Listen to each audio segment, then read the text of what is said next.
Olá, sejam todos muito bem-vindos a esse segundo vídeo do mini curso de Educação Financeira, promovido através do projeto Educação Financeira Primeiros Passos, projeto de extensão aqui do Instituto Federal de Minas Gerais, campus Pouso Alegre.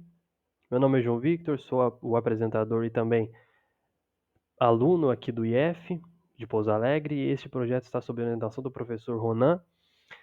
Essa vai ser, de fato, a primeira aula. Aqui é onde nós vamos introduzir o conteúdo propriamente. Vou apresentar para vocês o conceito de educação financeira, o que isso vem a ser. E se você perdeu o primeiro vídeo, eu fiz uma apresentação sobre o projeto, o que ele significa, o que é que nós vamos abordar aqui dos conteúdos das aulas. Então, se passou despercebido por você, volta lá, assiste o vídeo da apresentação, assiste esse daqui primeiro, evidentemente, né? Depois você volta e assiste lá a nossa apresentação, tá?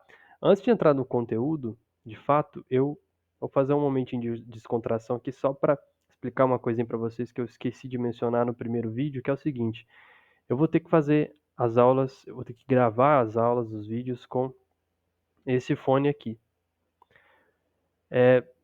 Em tese não tem nenhum problema, tá? O único problema é esse LED verde que vocês vão ter que ficar enxergando aí. Eu tentei utilizar o microfone do celular, a qualidade ficou bem ruim. Tentei utilizar o microfone do meu outro headset aqui, também a qualidade ficou baixa, tá? Ficou com um barulho agudo, um ruído no fundo. E a única alternativa foi utilizar o microfone desse headset. Eu não queria gravar assim. A minha ideia inicial era gravar dessa maneira, com ele aqui em cima da bancada, tá? Ele até capta o áudio, dá para vocês ouvirem, porém eu tenho que falar muito alto. Fica muito longe, né? Dá a impressão de que está muito distante a fonte sonora, mas na verdade não está, eu estou aqui do lado. Então, assim, a distância nem é tão longínqua, ele até capta, mas não com tanta nitidez quanto aqui. Então, é assim que eu vou ter que gravar, tá certo? Não vai ter outro jeito. Então esse aqui é o formato que eu falei para vocês, que serão a maior parte dos vídeos, com slides, apresentações e a minha explicação, vocês vão conseguir acompanhar junto comigo aqui, tá? O que nós vamos falar nessa aula? Nessa aula nós vamos introduzir de fato o conteúdo sobre educação financeira. Eu disse para vocês que nessa aula nós iríamos tratar sobre a definição, mas eu não quero tratar de definição literária. Eu não quero trazer aqui para vocês definições de livro, sabe, com citações, etc. É evidente que tudo isso é muito importante, principalmente quando nós estamos desempenhando trabalhos como esse, de iniciação científica, trabalhos de pesquisa, etc. Mas aqui, como sou eu com a câmera falando com vocês, eu quero utilizar coisas que são mais diretas, tá? Vou tentar fugir um pouco do techniquez para ficar mais simples e didático possível. Então, é mais fácil entender educação financeira da seguinte forma: o que é que você espera sendo educado financeiramente, tá? O que é que você espera quando você recebe uma oferta para aprender educação financeira? O que que nós, é, o que que nós esperamos, tá, da educação financeira a longo prazo? O que todas as pessoas querem, no final das contas, com isso, é alcançar a chamada estabilidade financeira, tá? A liberdade financeira, para você poder realizar seus sonhos, comprar suas coisas, enfim, viver com um pouco mais de tranquilidade, tendo um colchão financeiro para poder te suportar nas eventualidades quando você tiver necessidade disso. Mas nós precisamos saber como é que nós vamos fazer para trilhar esse caminho, tá? Quais são as barreiras, quais são os obstáculos e quais são as etapas desse processo, tá? Para você ter estabilidade financeira, se você ouvir relatos, se você ouvir palestras, se você ver vídeos, se você já ouviu alguém dizer sobre estabilidade financeira, você vai perceber uma coisa que é quase uníssona em todos esses discursos, independente de onde eles venham. Que é para você alcançar a estabilidade financeira, você precisa de renda passiva.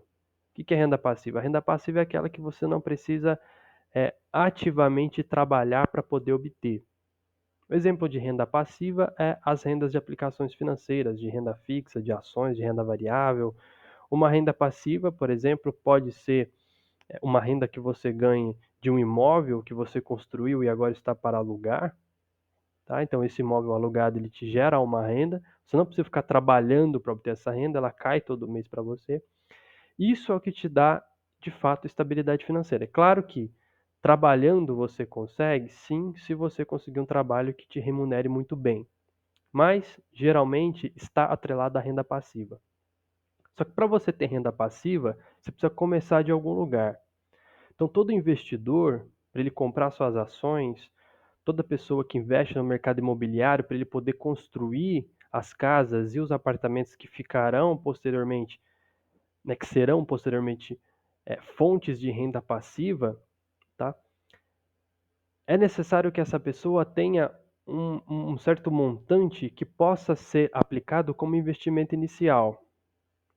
Então, o investidor das ações, ele precisa de uma grana inicial para poder comprar essas ações. O cara que está investindo no mercado imobiliário, ele precisa de um dinheiro para poder custear a mão de obra, os materiais de construção, a documentação e toda a burocracia necessária para poder materializar, né, para poder concretizar o projeto de uma edificação para posteriormente colocá-la para alugar, tá? Então, esse dinheiro inicial, investimento inicial, você só consegue ele se você, ao longo do tempo, ir poupando alguns recursos que forem eventualmente sobrando todos os meses, todos os anos, ao longo do tempo, com todas as suas remunerações, quaisquer elas que sejam. Para você poupar, você vai precisar tirar dinheiro de algum lugar.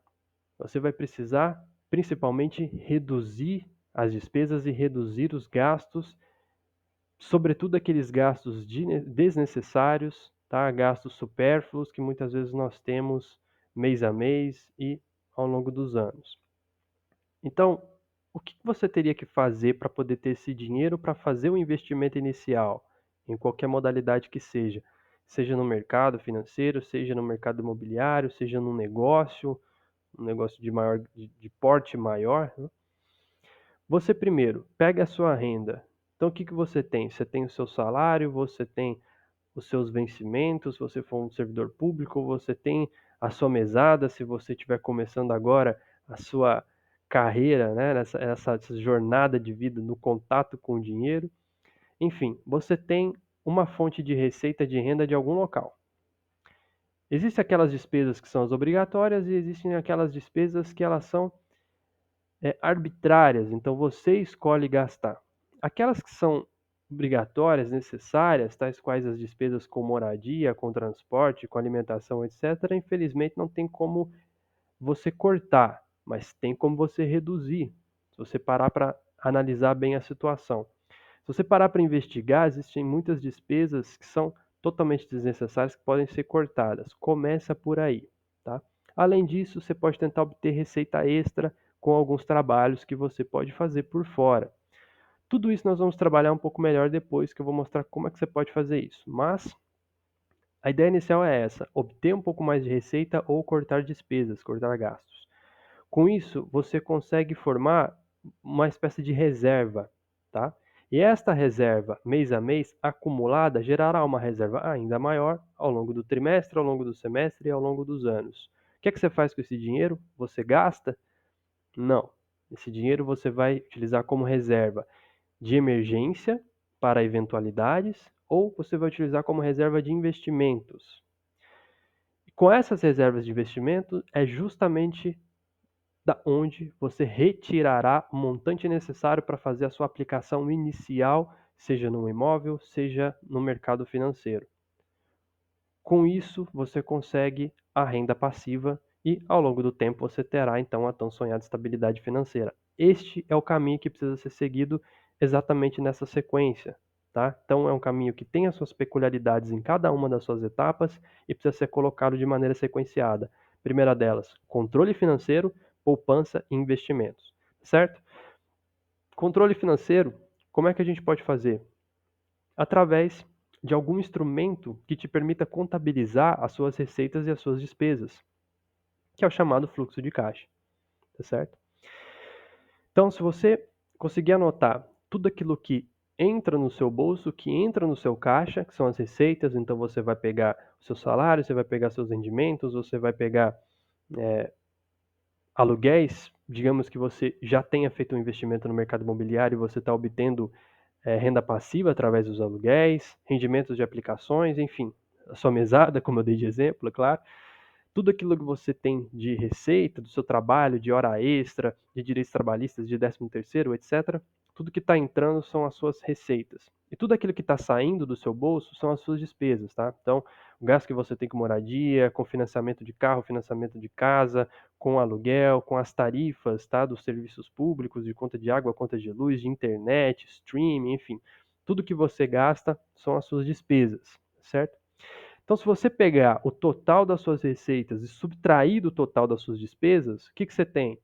Você tem o resultado, que se ele for maior do que zero, significará que você tem um lucro ou um superávit, digamos assim, no final daquele período.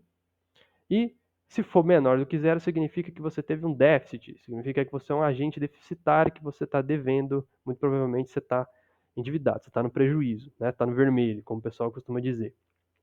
Então, esse esquema de você pegar despesas, tá, e subtraí-las das receitas, resulta, o nome desse procedimento é denominado fluxo de caixa. E isso é muito realizado e inclusive é obrigatório para as pessoas jurídicas, mas não é obrigatório para as pessoas físicas, o que significa que culturalmente existe um déficit cultural de se fazer isso. O que é um problema, porque é simplesmente, unicamente dessa maneira como você vai efetivamente conseguir controlar os seus gastos pessoais e as suas despesas familiares, tá? Como é que você pode fazer esse fluxo de caixa? Você pode fazer utilizando uma folha, papel e caneta, lápis, você pode rabiscar, você pode desenhar, você pode anotar, enfim, da maneira como você quiser, se você quiser fazer post-it, colar na parede para você lembrar, você pode fazer da maneira como você achar mais interessante. Existe uma outra forma que é utilizando a ferramenta computacional. Então nós podemos utilizar aquilo que nós temos como tecnologia a nosso favor. Praticamente todo mundo hoje tem um notebook, tem um computador, todo mundo tem um smartphone. Fica muito mais fácil e o acesso a planilhas eletrônicas ficou muito mais democrática hoje em dia. Tá? Inclusive, você nem precisa pagar licenças de softwares super potentes com muitos recursos, porque você tem, por exemplo, as planilhas do Google que podem ser acessadas online. Tá? Então, qual que vai ser o meu objetivo na próxima aula, no próximo vídeo? Eu vou mostrar para vocês uma planilha, eu vou mostrar como que essa planilha funciona, eu vou ensinar vocês a utilizar essa planilha e essa planilha estará disponível para vocês, seja aqui na descrição desse vídeo, se for postado no YouTube, ou, enfim, vou dar uma forma, de alguma forma, vou dar um jeito de disponibilizar essa planilha gratuitamente para vocês, independentemente da plataforma que eu vou fazer o upload desse vídeo e desse mini curso, tá certo? Mas, como que é essa planilha? É basicamente dessa maneira aqui, tá? Então, uma planilha que você vai colocar as suas receitas, você vai anotar as suas despesas e você vai ter uma tabela de totais, tá certo? Eu não vou me estender, os vídeos vão ficar mais ou menos com essa periodicidade, vai ser de 15 a 20 minutos no máximo, ou talvez até menos, tá? Para não estender muito, justamente para poder captar a atenção de vocês da forma mais eficiente. Já é comprovado que se você fizer vídeos muito extensos, é muito difícil das pessoas prestarem atenção a todos os detalhes, justamente porque quanto mais tempo se gasta, é mais fácil de a gente desviar a atenção para outros fatores. Eu não quero isso, tá? Eu quero tentar prender o máximo possível a atenção de vocês para passar tudo que nós temos de conhecimentos aqui desse projeto, tá? Relacionados ao assunto de educação financeira. Então, vou ficando por aqui e no próximo vídeo vou já estar na tela do Excel mostrando para vocês na prática como é que funciona essa planilha, como é que a gente pode trabalhar, como é que você pode aplicar ela no seu dia a dia para fazer o orçamento das suas finanças e da sua família, tá certo? Bom, esse vídeo então eu fico por aqui. Vocês percebem aqui que tem uma certa dificuldade de conseguir parar o vídeo, né? Olha só. Então, utilizando muitas ferramentas profissionais, é isso que dá. Tá bom, gente? Mas vou ficando por aqui e espero vocês no próximo vídeo.